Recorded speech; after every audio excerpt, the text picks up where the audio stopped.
வணக்கம். மட்டக்களப்பு மாவட்டத்தில் மாபெரும் உதவி திட்டம் ஒன்றை எமது சுவிசில வசித்து வரும் மோகனமூர்த்தி அப்பா அவர்கள் வழங்கி வைத்துள்ளார். எமது முன்னாள் போராளியும்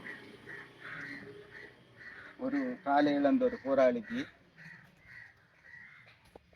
அவர் சார்பாக இந்த ஆட்டோவை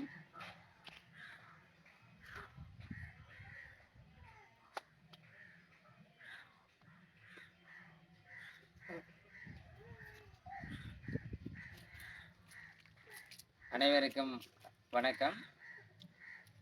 நான் ஒரு முன்னாள் போராளி. நான் ஒரு டிக்டாக் வலைத்தளை மூடாக சுவிஸில் இருக்கிற மோகனமூர்த்தி அண்ணன் அவர்களை தொடர்பு கொண்டு எனக்கு ஒரு முச்சக்கர வண்டி ஆட்டோ ஒன்றை வாங்கி தருவதற்கு கேட்டிருந்தேன். அந்த அடிப்படையில் ஒரு மாத காலத்துக்கு 3 கட்டமாக தருவதாக 16 லட்சத்தை கூறியிருந்தார். ஆனால் விரைவாக ஒரு மாதம் கடப்பதற்கு முன்பவே இன்று ஆட்டோவை எடுத்து தந்திருக்கின்றார். இந்த இடத்திலே நான் முக்கியமான ஒரு விடயத்தை சொல்ல வேண்டும் என்று நினைக்கின்றேன். என்னென்றால், விடுதலை புலிகள் அமைப்பினுடைய பல சொத்துக்கள் புலம்பெயர் தேசங்களிலே இருக்கின்றது. அதை வைத்திருந்தவர்கள் இன்று சுகபோகமாக வாழ்ந்து கொண்டிருக்கின்றார்கள்.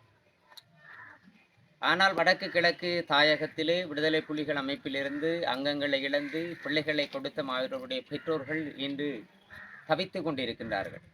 ஆனால் போராட்டத்திற்கும் எனக்கும் எந்த விதமான சம்பந்தமும் இல்லை. போராட்டம் சம்பந்தமாக எந்த விதமான தொடர்பும் இல்லாத ஒரு மனிதனாக, இறைவனாக, எமது தமிழ் உறவுகள் என்று வேறுபாடின்றி சகல மதம், சிங்களம், முஸ்லிம், தமிழ் மக்கள் என்று வறுமையிலே வாழுகின்றவர்களுக்கும் அனாதரவற்று கிடக்கின்றவர்களுக்கும் அங்கங்களை இழந்து வாழுகின்ற உறவுகளுக்கும் தன்னுடைய சொந்த நிதியிலே, சொந்த நிதி என்றால் சாதாரணமாக 1 லட்சமோ 2 லட்சமோ இல்லை, பல லட்சம் ரூபாய் நிதிகளை சுவிஸிலிருந்து, சுவிஸ் அண்ணா மோகனமூர்த்தி என்று சொல்வார்கள், நான் என்னுடைய வயதின் அடிப்படையிலே நான் அப்பாண்டு தான் சொல்ல வேண்டும், இப்படியான ஒரு மாபெரும் உதவியை எனக்கு செய்து தந்திருக்கிறார்.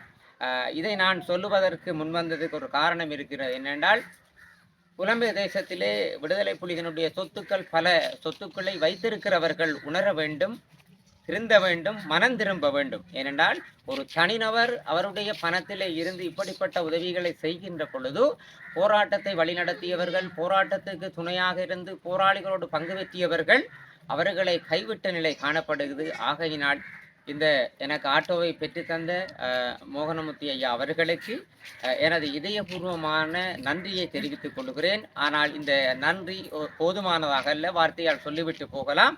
ஆனாலும் இந்த காணொளி ஒரு பெருமதியாகவும் முக்கியமானதும் இந்த உலகத்திலே வாழ்கின்ற தமிழ் மக்களுக்கு உதாரணமாகவும் சொல்லி வைக்கக்கூடிய ஒரு செய்தியுமாக இந்த என்னுடைய காணொளியை நான் பதிவு செய்கிறேன். நன்றி.